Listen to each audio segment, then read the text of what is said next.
आपली संस्कृती, आपले संस्कार सदा राहू दे आपल्या सोबत। भारताच्या महान ग्रंथांचे आणि काव्यांचे संपूर्ण संकलन सबस्क्राइब करा तिलक।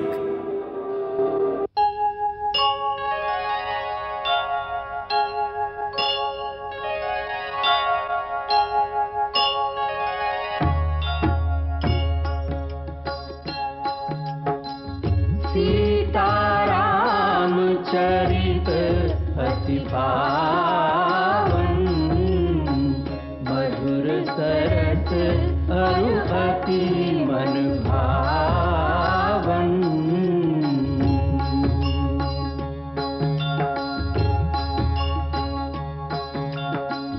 पुनि पुनि कितने हो सुने सुनाए, ये की प्यास बुझत न बुझाए।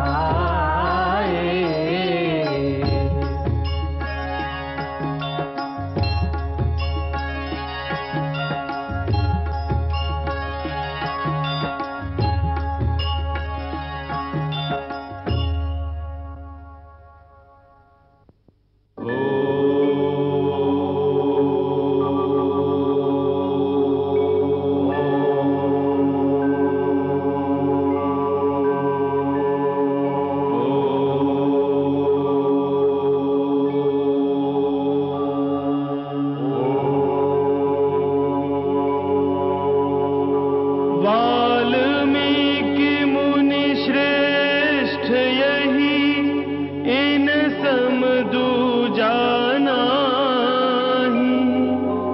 अनहद नाद सदा बजे, जिनके अंतर माही।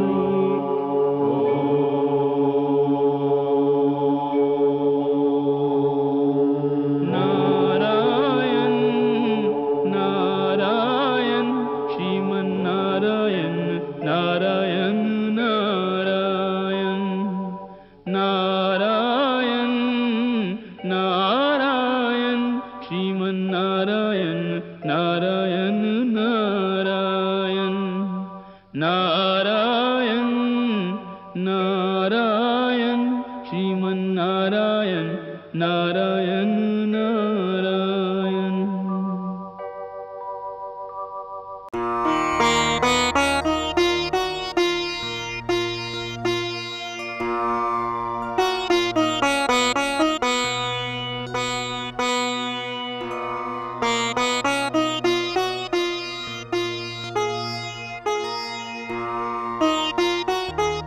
नमो नारायण। नारायण नारायण। देवर्षी, तुमचं स्वागत आहे। तुमच्या पदस्पर्शाने वाल्मिकीची ही कुटी पावन झाली। देवर्षी, आसन ग्रहण करावं।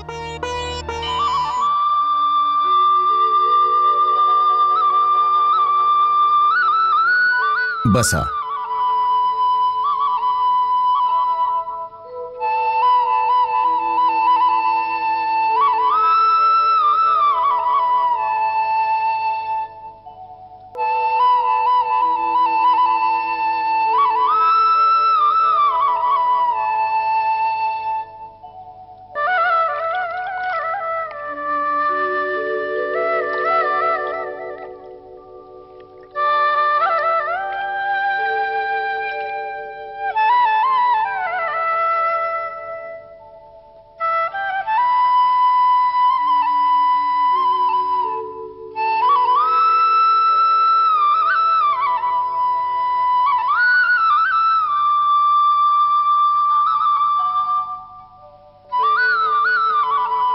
भगवान, तुमच्या आश्रमात आलं की असं वाटतं जणू सर्व तीर्थक्षेत्रांचं पुण्य एकत्रित मिळालं आहे। हे देव, अनेक दिवसांपासून मनात एक इच्छा प्रकट होते की लोक कल्याणासाठी एका आदर्श चरित्राचा इतिहास रचला जावा। हे जाणून घेण्यासाठी की आजच्या सृष्टीत असा महामानव कोण आहे ज्याच्या चारित्र्याचं वर्णन केल्याने जगताचं कल्याण होईल, मानव त्यातून बोध घेऊ शकेल आणि त्याद्वारे जो उपदेश दिला जाईल तो धर्म, अर्थ, काम आणि मोक्ष प्रदान करणारा असेल. अशा पात्राचं चिंतन करताना मन वारंवार तुमच्या चरणांकडे आकर्षित होत होतं, कारण तुम्ही सदा तिन्ही लोकात स्वच्छंद विहरत असता. त्यामुळे केवळ तुम्हीच माझ्या प्रश्नांची उत्तरं देऊ शकता की आज या विश्वात असं पात्र कोण आहे जो गुणवान, वीर्यवान, धर्मज्ञ, उपकारांवर विश्वास असणारा, सत्य बोलणारा आणि दृढ निश्चयी असेल. असा कोण आहे जो सदाचारी आहे, समस्त प्राण्यांचा हित साधणारा, विद्वान, सामर्थ्यशाली आणि प्रसन्नवदनी आहे. असा कोण आहे जो मनावर संयम ठेवू शकतो, जो क्रोधाला जिंकून घेऊ शकतो, जो तेजस्वी आहे आणि कुणाचीही निंदा करत नाही. असा परमवीर तो कोण आहे ज्यास युद्धात कोप असल्यास देव सुद्धा भयभीत होऊन जातात. महर्षी, मी हे जाणून घेण्यासाठी खूप उत्सुक आहे आणि तुम्ही अशा पुरुषाला ओळखण्यास समर्थ आहात. त्यामुळे मला हे सर्व सांगण्याची कृपा करावी, जेणेकरून माझी रचना सार्थकी लागेल. महर्षी वाल्मिकी, तुमच्या अंतःकरणाची इतिहास रचनेची इच्छा प्रकट झाली आहे. ती परमपिता श्री ब्रह्मांच्या प्रेरणेने झाली आहे. तुम्ही ज्या पात्राला, ज्या चरित्राला तुमच्या इतिहासाचा नायक बनवण्याची इच्छा प्रकट केली आहे ती उचितच आहे. कारण शास्त्रांनी सुद्धा इतिहासाची परिभाषा हीच केली आहे की धर्मार्थ काम मोक्षाणम उपदेश समन्वितम पूर्ववृत्तम कथायुक्तम इतिहासम प्रयक्षति. असा पूर्ववृत्तांत ज्यात कथारस असेल आणि ज्यात असा उपदेश देखील असेल जो मनुष्याला धर्म, अर्थ, काम आणि मोक्ष मिळवून देण्याला सहाय्य करेल, तोच इतिहास म्हणावयाच्या योग्य आहे.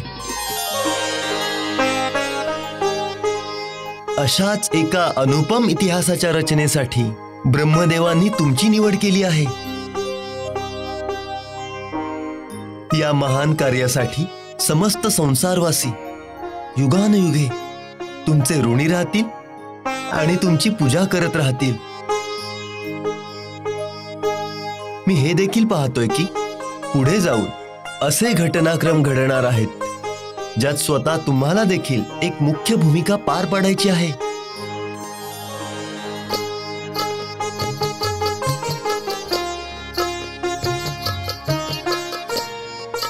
मला देवर्षी? हो महर्षी, तुम्ही देखील त्या इतिहासाचे एक महत्त्वपूर्ण पात्र असाल. परंतु तुम्ही तर मला हे सांगितलंच नाही की त्या इतिहासाचा नायक कोण असेल. आता मी तुमच्या त्याच प्रश्नाचं उत्तर देतोय की ज्या गुणांचं तुम्ही वर्णन केलं त्या समस्त गुणांना धारण करणारे आज तिन्ही लोकात एकच महापुरुष आहेत. कोण आहेत ते? ते इक्ष्वाकू वंशात जन्मलेले आहेत आणि या जगात श्रीराम या नावाने प्रसिद्ध आहेत.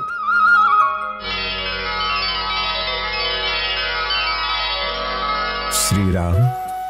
तेच मनाला काबूत ठेवणारे महातेजस्वी, बलवान, धैर्यवान आणि जितेंद्रिय आहेत.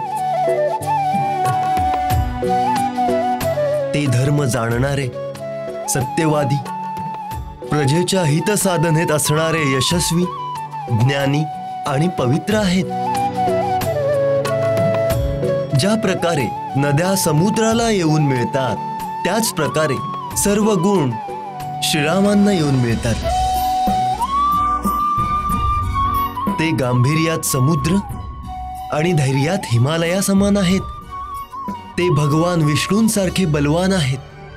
ते क्रोधसमयी काळाग्नी समान आणि क्षमा करताना पृथ्वी सदृश्य आहेत. आपल्या पित्याला दिलेल्या वचनाखातर 14 वर्षांचा वनवास पूर्ण करून आल्यानंतर आताच त्यांचा राज्याभिषेक झाला आहे आणि यावेळी त्यांची प्रजा रामराज्याचं सुख भोगत आहे.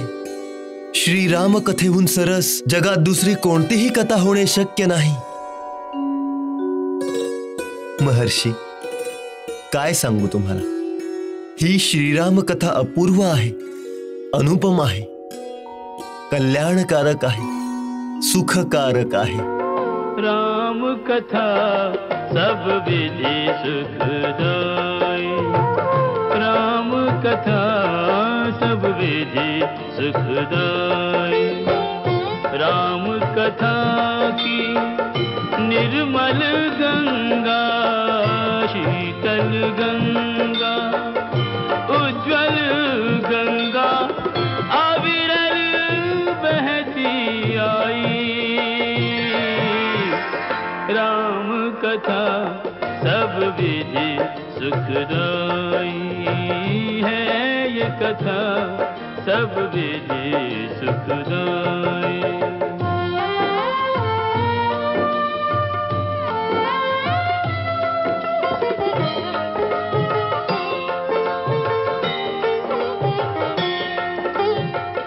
इस गंगा के दोनों तीर, एक सीता दूजे रघुवीर. उच्च हिमालय दशरथ भूप, कौशल्या गंगोत्री रूप. राम लखन और भरत शत्रुघ्न, चार दिशा में चक्रवर्ती सम चर्चित चारों भाई. राम कथा सब विधि सुखदाई.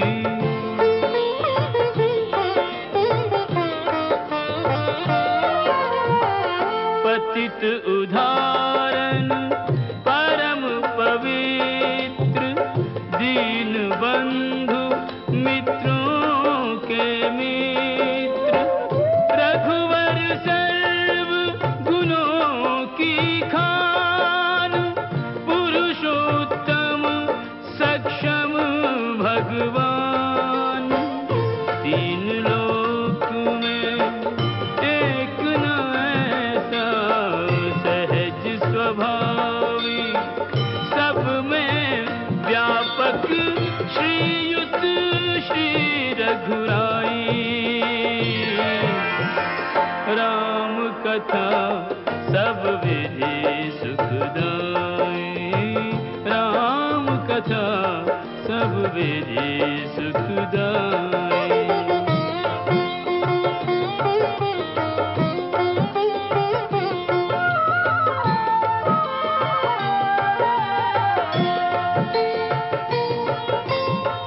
नारद शारद शेष महेश, कहत थके आवे नहीं शेष.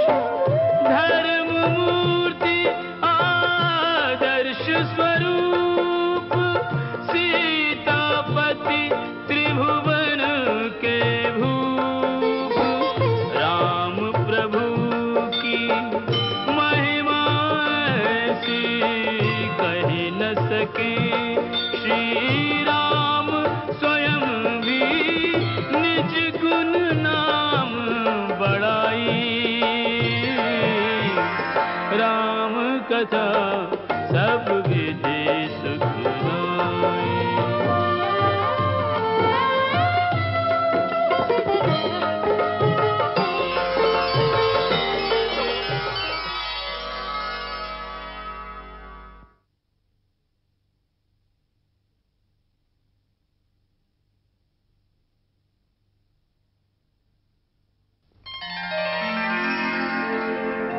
मानस माही संजोय के, वैदेही रघुवीर. संध्या वंदन को चरे, ऋषिवर तमसा तीर.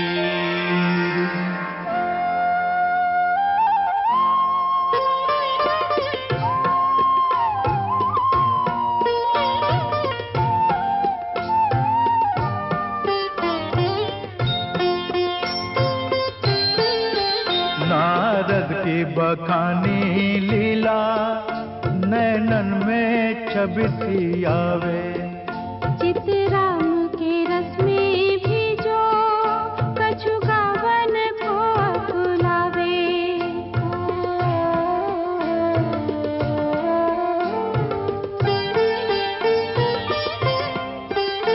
नदिया का बहता पानी कल कल की वाणी बोले। वहाँ बेकल क्रंच का जोड़ा कामातुर होकर डोले।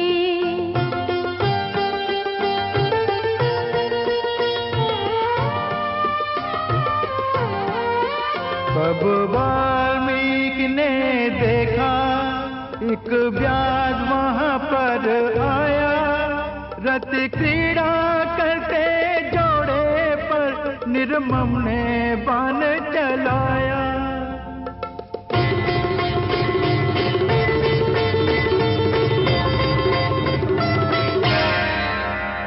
निकला कर से व्याध के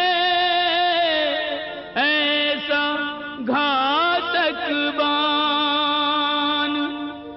विकल क्रौंच ने दे दिए तड़प तड़प कर प्राण।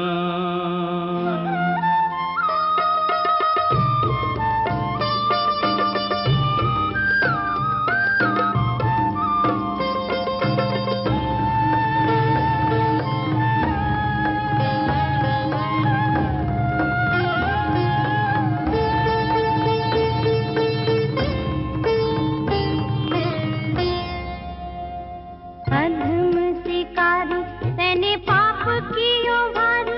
जोड़ी करे देई न्यारी तोहे तरस नायो है।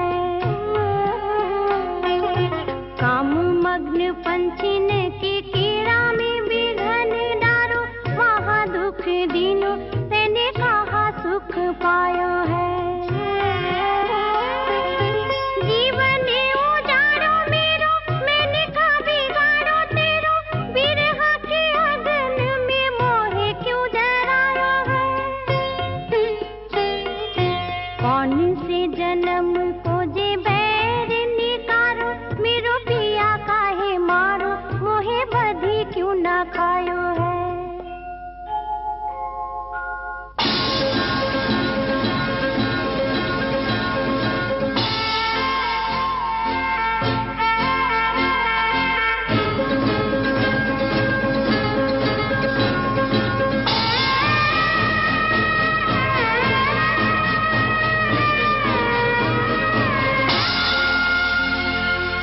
क्रौंची अधिक न सह सकी। प्रिय विछोह का ताप। ऋषि ने पंछी देख मृत दिया बधिक को श्राप। मा निषाद प्रतिष्ठान्त्व मग मा शाश्वती समाह। यत्क्रोंच मिथुनादेकम अवधि काम मोहितम। पल भर शांति न पाएगा तू जीवन भर व्याध। तूने काम निमग्न खग मारा बिन अपराध।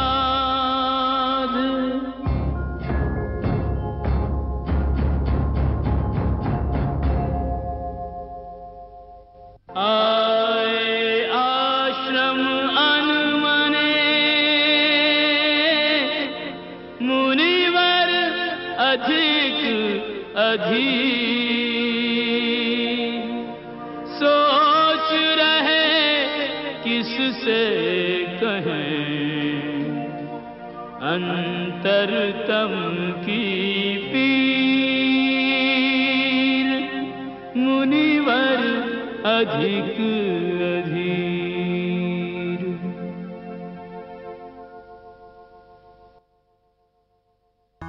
गुरुदेव,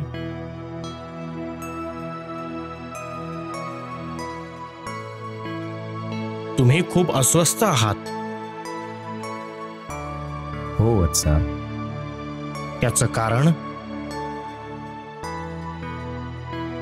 सर्वप्रथम तर हे की मी या पक्षिणीच्या व्यथेने भावनेच्या भरात वाहत गेलो आणि जो संताप मी केला तो तपश्चर्येच्या नियमाविरुद्ध आहे. मी क्रोध करायला नको होता.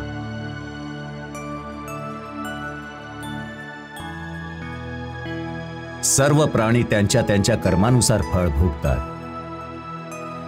क्रौंच पक्षिणीने तिचं फळ भोगलं, पारधी त्याचं फळ भोगेल. तरी सुद्धा मी त्याला जो शाप दिला की तुला नित्य निरंतर कधीही शांतता मिळणार नाही, ते अनुचितच होतं. किती भयंकर शाप होता तो. मा निषाद प्रतिष्ठांत्व मग मा शाश्वती समाह यत् क्रोंच मिथुनादेकम अवधी काम मोहितम.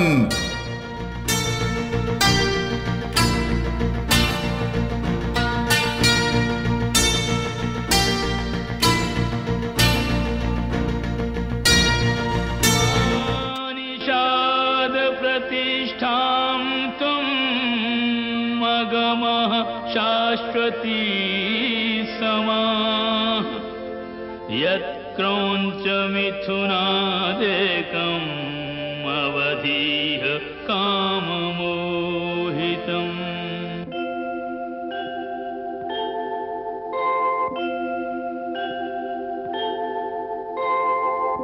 मा निषाद प्रतिष्ठान्तम् मगमः शाश्वती समाः यत् क्रौंच मिथुनादेकम् अवधीः काममोहितम्. अवधीः काममोहितम्. अवधीः काममोहितम्.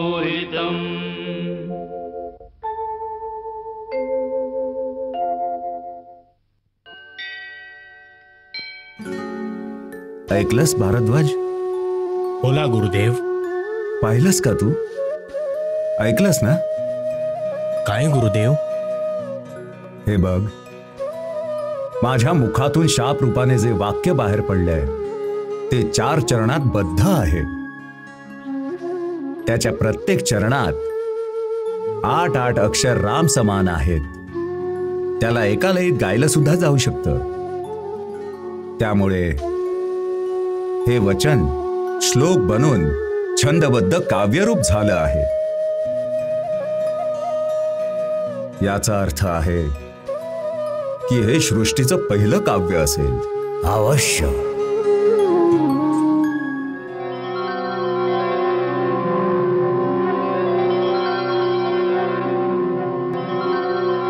प्रणाम ब्रह्मदेव.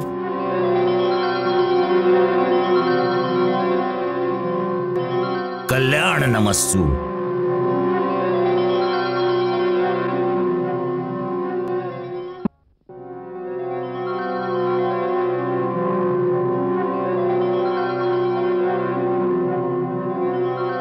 प्रणाम ब्रह्मदेव.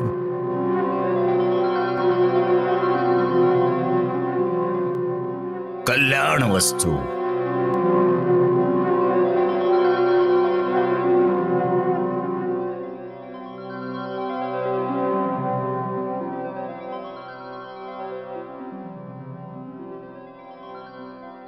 महर्षी वाल्मिक, तू खरं बोललास. तुझ्या मुखातून निघालेलं छंदबद्ध वाक्य श्लोक स्वरूप झालंय. माझ्या प्रेरणेनंच देवी सरस्वतीने तुझ्या जिभेवर वास करून या कल्पात भूतलावर सर्वात पहिल्या काव्याची रचना करवली. तुझ्याद्वारे प्रभू रामांच्या महान आदर्श चरित्राचं वर्णन करणं निश्चित आहे. म्हणूनच ही काव्य शक्ती तुला प्रदान केली आहे. तू श्री नारदाद्वारे सांगितलेल्या भगवान श्री रामाच्या उज्ज्वल चरित्राला रामायण नावानं काव्यबद्ध कर. वत्सा, माझ्या वरदानामुळे श्रीरामाचा समस्त गुप्त किंवा प्रकट वृत्तांत, तसेच सीता आणि समस्त देवांचं तसंच असुरांचं गुप्त किंवा प्रकट चरित्र जे झालं आहे आणि जे होणार आहे ते अज्ञात असूनही तुला ज्ञात होईल. ही परमसिद्धी तुला प्रदान केली गेली आहे की तू जे लिहिशील ते सत्य होईल. म्हणून तू श्री रामचंद्रांच्या परम पवित्र आणि रम्य गाथेला श्लोकबद्ध करून लिही. त्यापासून प्रेरणा घेऊन समस्त युगांमधील प्राणी धर्माचरणाद्वारे भक्ती आणि मुक्ती प्राप्त करण्याच्या साधनांकडे प्रवृत्त होतील. हे परमपिता, आपण हे कार्य मलाच का सोपवलंय? हे पुत्रा, तूच या परम यशाचा अधिकारी आहेस. तुझ्या तपस्येच्या फलस्वरूप तुला देखील माता भगवतीच्या सेवेचं भाग्य मिळणार आहे. त्यांच्या जीवनात तुला योगदान द्यायचं आहे. यासाठी हे ब्राह्मण श्रेष्ठ, तुलाच या यशाचा भागीदार व्हायचंय. असं नियतीचं विधान निश्चित आहे. तुझ्याद्वारे म्हटल्या गेलेल्या प्रथम श्लोकाने आज एका महाकाव्याचा श्री गणेशा झाला आहे. त्या महाकाव्याचा श्री गणेशा इतक्या करुणाजनक दृश्याने का झालाय? त्यात इतक्या वेदना का आहेत? कारण आता जे घडणार आहे त्यात करुणारस प्रधान आहे. राम आणि सीतेच्या वियोगाची वेदना आहे. वत्सा, करुणाच कलेचा शृंगार आहे. म्हणूनच तुला हे काम सोपवलं जातं, ज्यामुळे युगांपर्यंत मानवाला प्रभू श्री रामांच्या आदर्शांवर चालण्याची प्रेरणा मिळेल. ते राम आणि सीतेप्रमाणे त्याग करणं शिकतील. ते हे शिकतील की महानता त्यागात आहे, बलिदानात आहे. हे मुनी, तुला आमचा आशीर्वाद आहे की या पृथ्वीवर जोपर्यंत नद्या आणि पर्वतांची सत्ता राहील तोपर्यंत जगात रामायणाच्या कथेचा प्रचार होत राहील. आणि जोपर्यंत तू लिहिलेल्या रामायणाचा लोकांमध्ये प्रचार असेल तोपर्यंत तू माझ्या लोकांमध्ये निवास करशील. यावत् स्थास्यन्ति गिरयः सरितश्च महीतले तावत् रामायण कथा लोकेषु प्रचरिष्यति. यावद् रामस्य च कथा त्वत्कृता प्रचरिष्यति तावदूर्ध्वमदश्च त्वम् मल्लोकेषु निवर्त्यसि.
जागिए रघुनाथ नाथ, जागिए रघुनाथ नाथ, घोर भयो आंगना. जागिए रघुवंश भानु, जागिए रघुवंश भानु, मुनि जन मन भावना.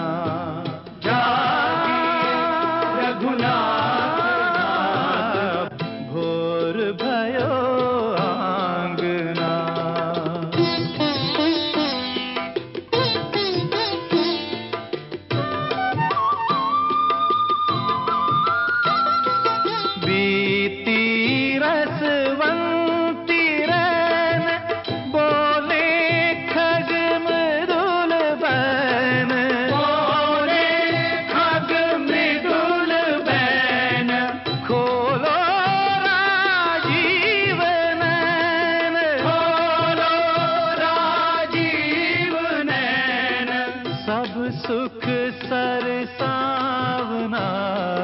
जागिए रघुवंश आता राहू दे, महाराजांना उठवायला उशीर होईल. रघुवंश भानु मुनिजन मन भावना जागिए रघुनाथ भोर भयो आंगना.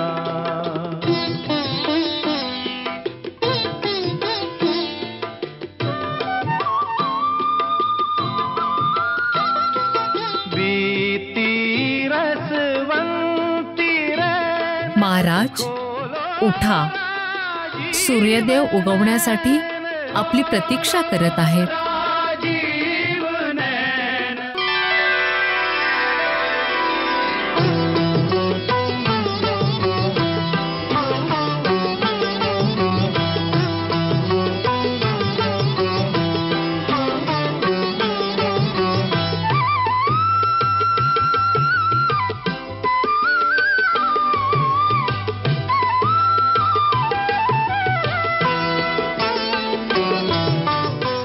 सीते, आजकाल तर तू मला महाराज म्हणून संबोधते आहेस.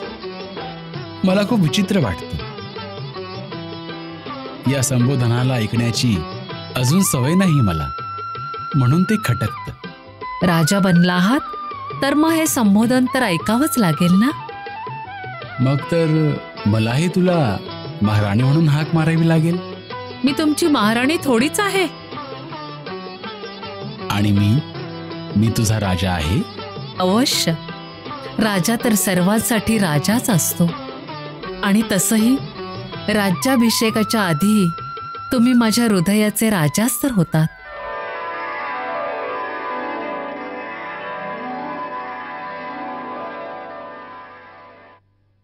आज तर खूप उशीर झाला. महाराजांचं तर स्नान आधी सगळं यावरून झालं असेल. आतापर्यंत मला त्यांच्या सेवेसाठी हजर व्हायला हवं होतं. मी त्यांचा प्रथम सेवक आहे. आज ते काय म्हणतील? लक्ष्मण अयोध्येत येऊन आळशी झाला. अजून काही झालं नाही. आपण हा फलाहार तर करून जा. अजून तर महाराज मातांना प्रणाम करून आपल्या कक्षातही आले नाहीयेत. तुला कोणी सांगितलं? माझ्या गुप्तहेरानी.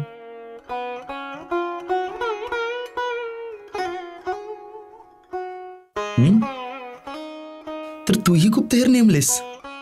हे पहा, गुप्तहेर नेमण्याचा अधिकार केवळ राजाला असतो, प्रत्येकाला नाही. पत्नीलाही असतो. अच्छा, मग मी जेव्हा वनवासात होतो तेव्हा माझी हेरगिरी कुणाकडून करून घेत होतीस? ताईकडून. ताईने मला तुमची सगळी कथा ऐकवली आहे. कुठली कथा? शूर्पणखेची. ती इतकं म्हणत होती तर तिच्याशी विवाह का नाही केलात?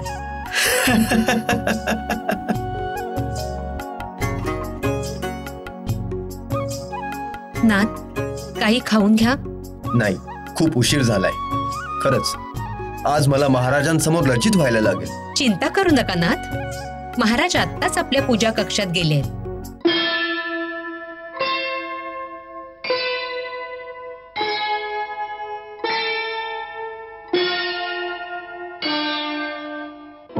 ओंकारं बिंदु संयुक्तं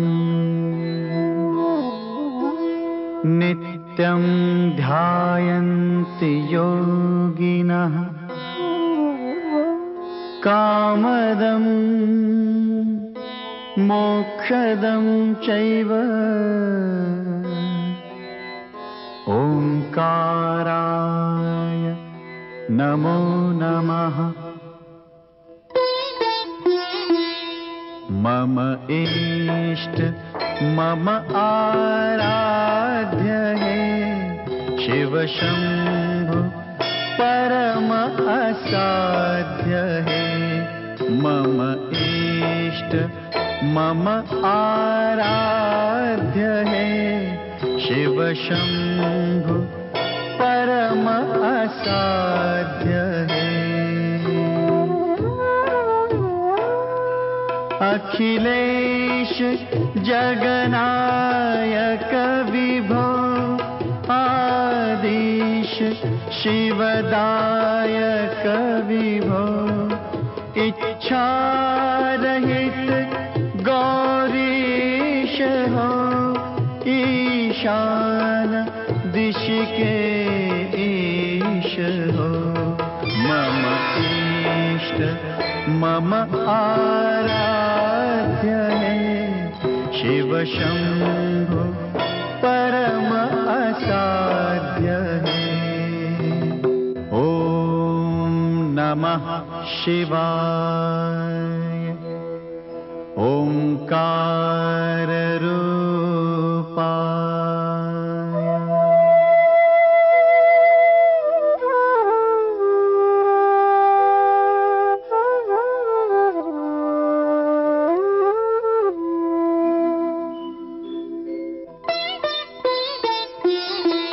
कर्पूर गौरम करुणावतारम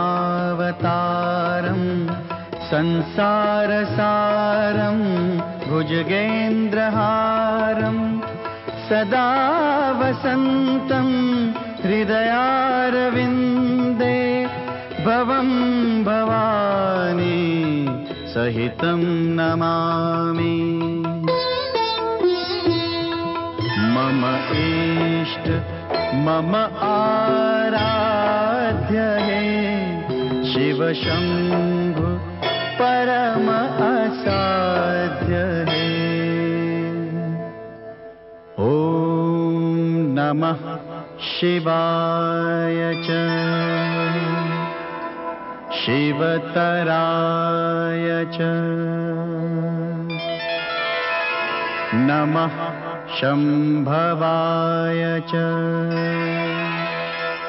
मयो भवाय च नमः शंकराय च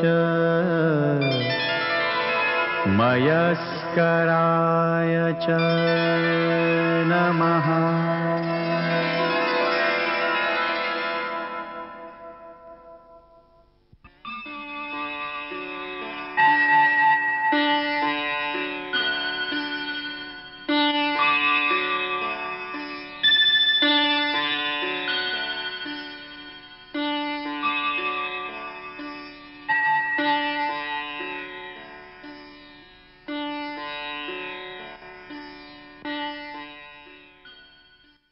दीर्घायु हो, पुत्रवती हो। घे देवाचं चरणामृत।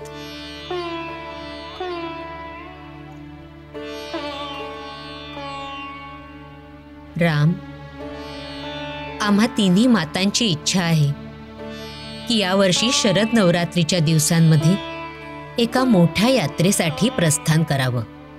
जर तुझी अनुमती असेल तर आमच्या जाण्याची व्यवस्था केली जावी। माते, तुमची इच्छा माझ्यासाठी आज्ञे समान आहे। यासाठी माझ्या अनुमतीचा प्रश्नच येत नाही। मी आर्य सुमंतांना सांगतो की तुमच्या जाण्याची सगळी व्यवस्था केली जावी आणि सेनापतींनाही सांगतो की सेनेची एक तुकडी तुमच्या सोबत जाण्यासाठी तयार केली जावी। नाही बाळा, नाही। ही सेना, हे घोडे, हे रथ, हा राजसी थाटमाट आम्हाला नकोय। आम्ही तर साधारण यात्रेकरून सारखं जाऊ इच्छितो। जर स्वर्गीय महाराज जिवंत असते तर कुळाच्या परंपरेनुसार आम्ही वानप्रस्थी होऊन वनात निघून गेलो असतो।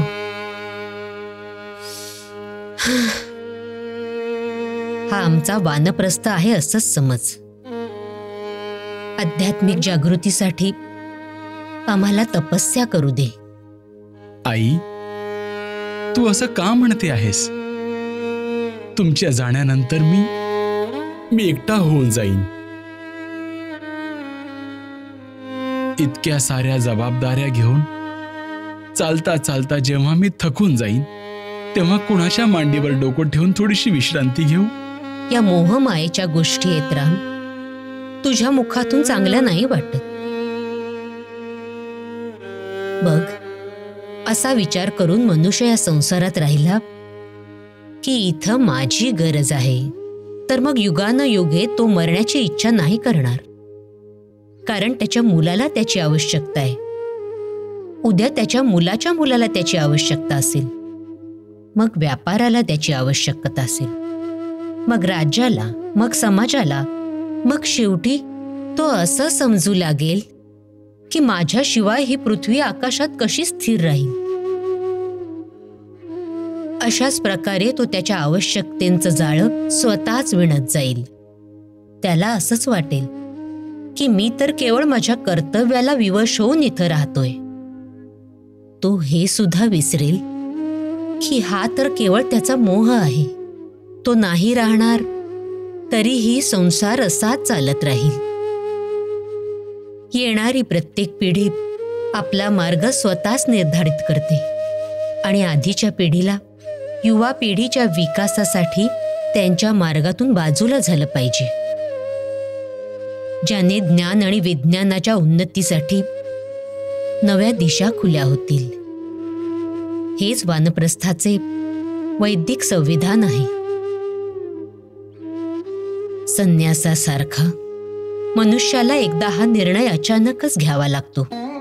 खूप वादविवादांमध्ये अडकून तो मोहाचे बंधन कधीच तोडू शकणार नाही. सगळे म्हणतात, तू तर देव आहेस, तुला ह्या मोह मायेच्या गोष्टी मी नाही समजवल्या पाहिजेत. आई, पिताश्री नेहमी बरोबर बोलायचे. राम, धर्म, नीती आणि वैराग्याचा खरा अर्थ तुला मोठ्या आईकडूनच मिळेल. आणि मला म्हणायचे की तू रामाची आई आहेस ना, म्हणून असा विचार करू शकतेस. कदाचित तेच खरं असेल. त्यांना गौतम ऋषी एकदा म्हणाले होते की राजा, तुझ्या घरी स्वयं भगवंत अवतार घेतील आणि माझ्या अहिल्याचा उद्धार करतील. तेव्हापासून मला हीच साशंकता आहे की तू देव आहेस की माझा मुलगा राम. मी कोण आहे हा आता मुद्दा नाहीये, परंतु मी हे अवश्य जाणतो की जर आईचा आशीर्वाद असेल तर मुलगा भगवंतही बनू शकतो.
भरत, लक्ष्मण आणि शत्रुघ्नला फलाहार नाही का?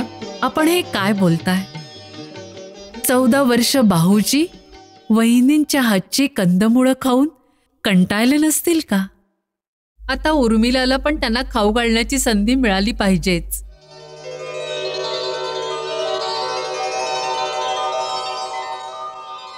आणि भरत? हो वहिनी, आम्हाला का नाही? मोठी आई तर म्हणते की माझ्या सीतेपेक्षा चांगला स्वयंपाक कोणी करूच शकत नाही, तर मग त्या रसापासून आम्हाला का वंचित ठेवलं जातं? मांडवीबद्दल काही विचार केला आहे? त्या बिचारीने पण 14 वर्षे एक तपस्या केली आहे, आणि जेव्हा तिच्या मनातली इच्छा पूर्ण करायची वेळ आली आहे ती पण हिसकावून घेऊ. तुम्ही पुरुष लोक आम्हा स्त्रियांच्या मनाच्या लालसेला नाही समजू शकत. आणि बिचारा छोटा शत्रुघ्न, छोट्या गुप्तची कथा तर सगळ्यांना माहितीये. तो तिथेही खातो आणि इथं मी बनवते ते लपून खाऊन जातो.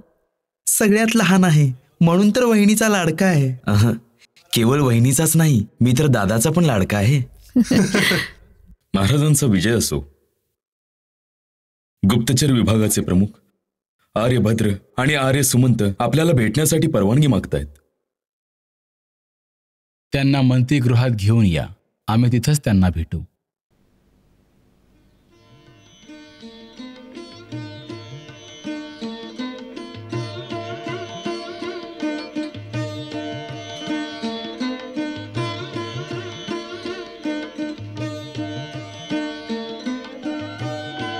आम्ही तिथून सरळ मंत्रिसभेमध्ये येऊ.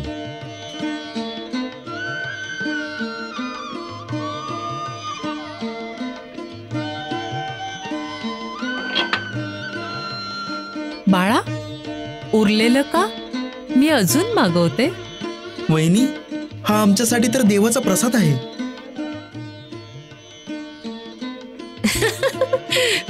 बघा तर, सगळ्यांना खाण्याचं पडलंय, म्हणूनच महाराजांबरोबर कोणी गेलं नाही, हो ना?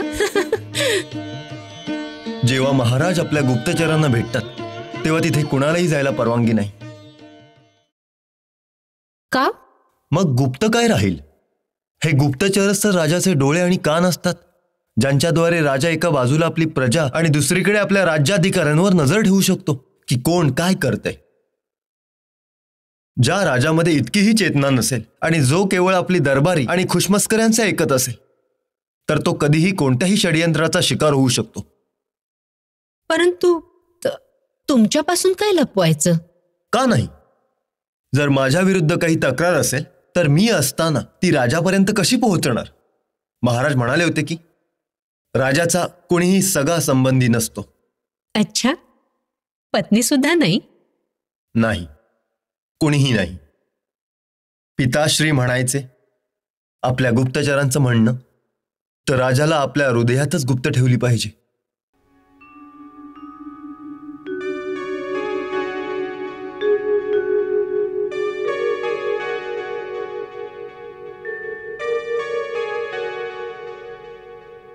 आर्यभट, नगराची काय बातमी आहे? महाराज, नगरात सगळं कुशल मंगल आहे.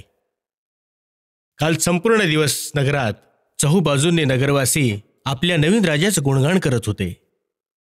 त्यांच्या विचाराप्रमाणे असा आदर्श राजा आजपर्यंत अयोध्येला नाही मिळाला. काल असं बोलण्याचं काय कारण होतं? काल महादेव वैश्य यांच्या मुलीचा विवाह होता. वरात मधुरानगरीचे मोठे व्यापारी भाऊ मंडळ वैश्य यांच्याकडून इथे आली होती. आपण जाणताच की मधुरेचे राजे मधु यांचा विवाह महाराज रावणाच्या कुळात झाला आहे.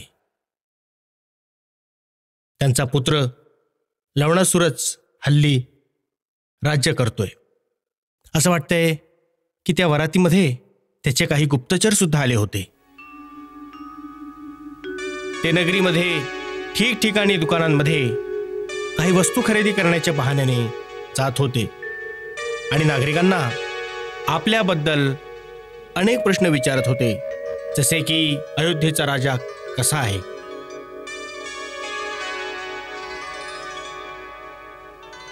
तू असं कसं समजलास की ते गुप्तचर आहेत? प्रभू, संपूर्ण वरातीमध्ये केवळ हे 4-5 वराती आहेत जे काल दिवसभर सगळ्या अयोध्येत फिरत राहिले. आपली आज्ञा असेल तर त्यांना आणून काही चौकशी करू शकतो. नाही, त्यांच्यावर केवळ नजर ठेवा आणि जेव्हा वरात परत जाईल त्यावेळी खांदेकऱ्यांमध्ये आपल्या विभागाच्या आर्य सुखज आणि आर्य मधुमज यांना त्यांच्यासोबत पाठवा. ते येऊन आपल्याला सूचना देतील की राजाच्या मनात अयोध्याप्रती काय विचार आहेत ते. जशी आपली आज्ञा प्रभू. आर्य सुमागत. महाराज, काल नगर सभागृहाकडून एक बैठक झाली, ज्यामध्ये यावर विचार केला गेला की गंगेमध्ये पाणी अचानक वाढल्याने ज्या गावांना हानी पोहोचली आहे तिथल्या प्रजेच्या साह्यासाठी अयोध्येचे नागरिक काय करू शकतात? राज्याकडून काहीच केले गेले नाही का? राज्याकडून बरंच काही केलं गेलंय, परंतु अयोध्येचे नागरिक मदत करणं हे स्वतःचं कर्तव्य समजतात. ही तर खूप चांगली गोष्ट आहे. परंतु काही नागरिकांनी चिंता व्यक्त केली आहे की त्या गावांमुळे जी कराची हानी होईल त्यामुळे राज्याधिकारी दुसऱ्या नागरिकांचा कर वाढवतील.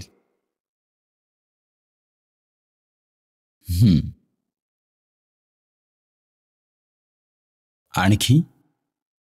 आणि काल रात्री काय झालं? काल रात्री एक स्त्री राजमहालाच्या दारावर जोर जोरात ओरडून म्हणत होती की मला आत्ताच महाराज राम यांना भेटायचंय, मला न्याय हवाय. मग पहारेकऱ्याने दार नाही उघडलं. तो म्हणाला, सकाळी राज्यसभेत जा. पुढे ती म्हणत होती की आधीच माझ्या पतीने मला घराबाहेर काढून टाकलं, मी आजही रात्रभर बाहेर राहिली तर खूप वाईट होईल. मग ती रडत राहिली. पहारेकऱ्याने दार नाही उघडलं आणि ती त्याच आवेशात निघून गेली. कोण होती ती? मी हे जाणून घेण्यासाठी तिचा पाठलाग करण्याचा प्रयत्न केला, पण ती आपल्या आवेशात खूप जोरात धावत जाऊन शरूच्या काठी अंधारात लुप्त झाली.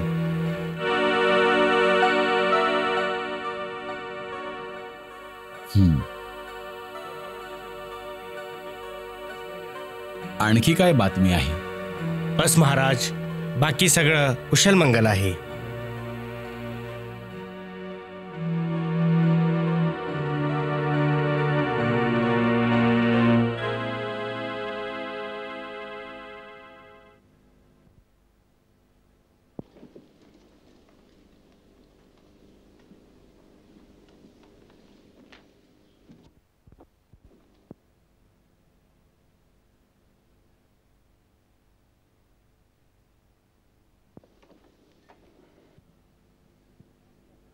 महाराज, जर आपली आज्ञा असेल तर नगरश्रेष्ठ धर्मपाल आपल्या सेवेमध्ये नागरिकांकडून काही निवेदन करण्यासाठी आले आहेत.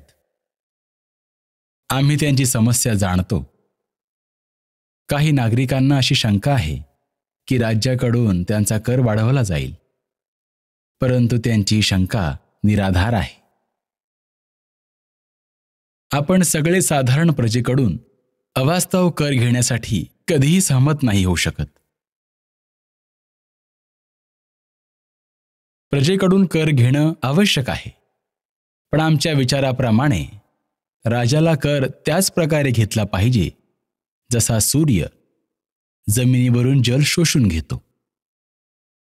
जलाशयात आणि नद्यांमध्ये जिथे जल अधिक आहे तिथून अधिक जल, आणि भूमीवर जिथे जल कमी आहे तिथून कमी. पाणी शोषून त्याचे मेघ तयार केले जातात आणि मेघ तेच जल पृथ्वीवर परत पाठवतात. पण भूमीवर सगळीकडे योग्य वृष्टी करून. हेच राजाचं कर्तव्य आहे की राज्याच्या प्रमुख व्यक्तींकडून गोळा केलेला कर प्रजेच्या हिताच्या कामांसाठी सम प्रमाणात वाटून देणे. आपण सर्वसाधारण लोकांना निश्चिंत करा. महाराज, सर्वसाधारण लोकांच्या वतीने आम्ही आपले आभार मानतो.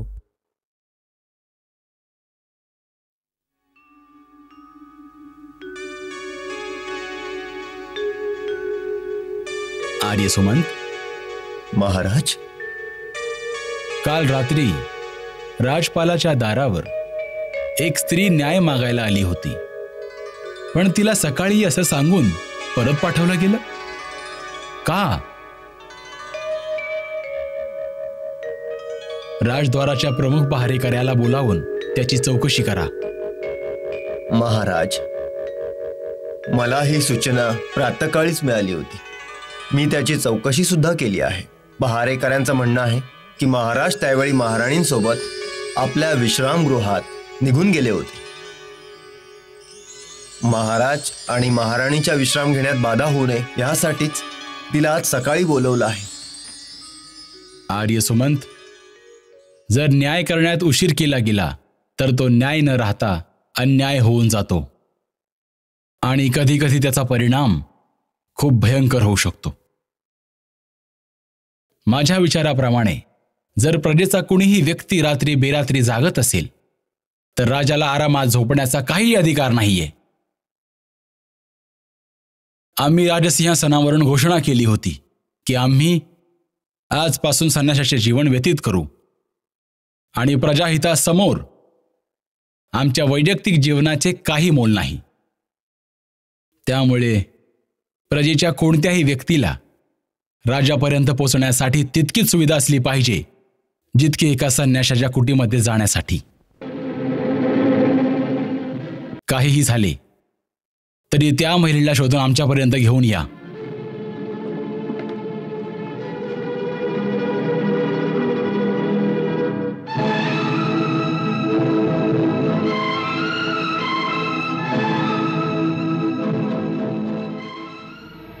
आर्य सुमागत, काल रात्रीमध्ये एका दुःखित स्त्रीला बघून सुद्धा तिची मदत करण्याऐवजी तिला जाऊ दिलं, याचे तुम्ही अपराधी आहात.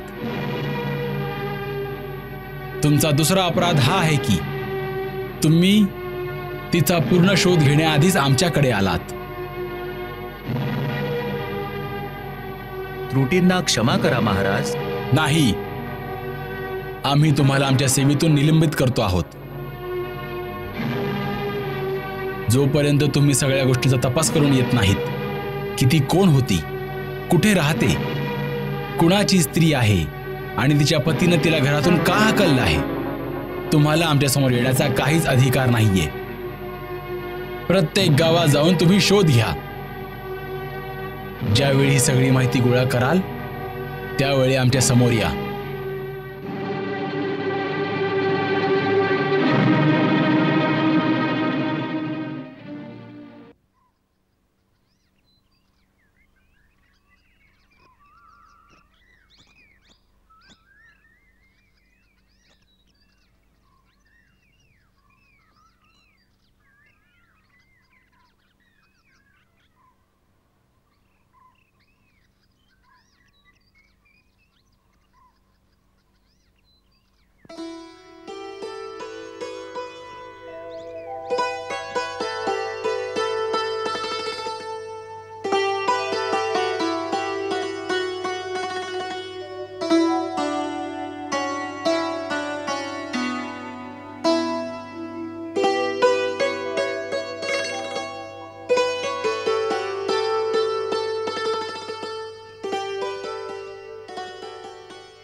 वीणापाणि नमस्तुभ्यं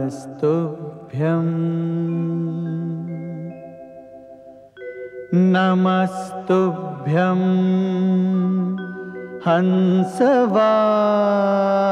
हंसवाहिनी नमस्तुभ्यं वाग्दायिनी देवी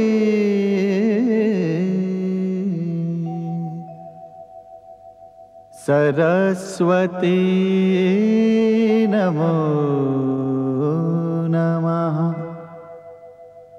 सरस्वती नमो नमः.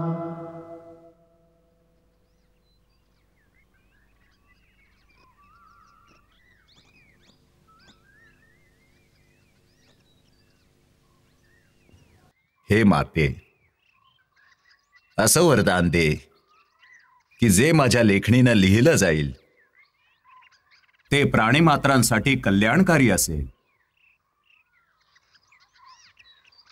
माझ्या पात्रांच्या चरित्रामध्ये असा रस, असं सौंदर्य भरून टाक की त्याच्या प्रेरणेने समस्त प्राणीमात्रांचं जीवन सुंदर होईल. या मानवी विश्वात सुख आणि शांतीचं राज्य स्थापित होईल. ओम शांती शांती शांती.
जय हो महर्षी.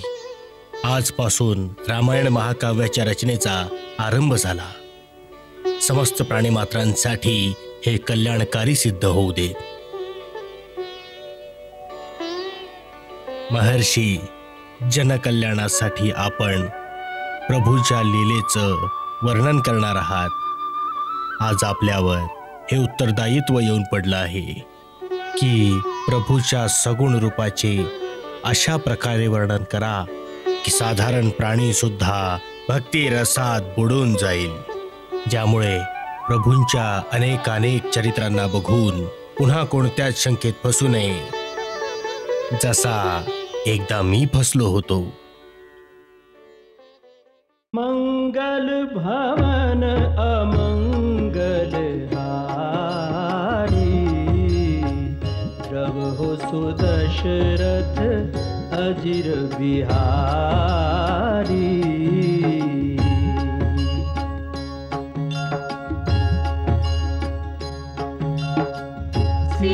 सीताराम चरित अति पावन, मधुर सरस अरु अति मन भावन.